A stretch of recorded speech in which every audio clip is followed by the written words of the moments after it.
សញ្ញាមួយច្បាស់ណាស់ដែលអសយាមកពិវាចលាចលឆោឡោពីព្រោះពួកអបកាច់ឆ្លៀនពេលនោះនេះយើងប្រើការទូតស្រាតខោវា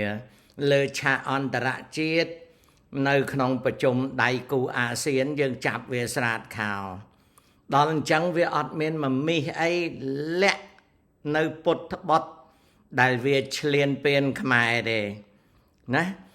ដល់អញ្ចឹងទៅយើងចាប់វាស្រាតខោលើឆាកអន្តរជាតិបានណាវាអត់ដឹងធ្វើម៉េចណាវាខំប្រឹងស្រែកថា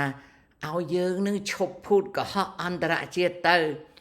មានន័យថាកម្លាំងការទូតយើងខ្លាំងមានន័យថាលោកប្រាក់សខុនណាដែលគ្រប់គ្រងជាប្រមុខការទូតកម្ពុជានឹងគាត់ធ្វើការលឿនអត់យឺតដូចខ្ញុំរិះគន់គាត់ទេគាត់រុញខ្លាំងដល់ពេលគាត់រុញខ្លាំងទៅលបោតខោអាសយាមកពិដែលធ្វើឲ្យវាស្រែកថាលោកអើយជួយផងខ្មែរភូតទេតែអញអ្នកឆ្លៀនពៀនមែនតែនលោកអើយជួយផងខ្មែរភូតទេតែអញអាកពិនេះឆ្លៀនពៀនគេមែនតែននឹងអបកាច់កពិនឹងវាកំពុងតែខ្មាស់គេ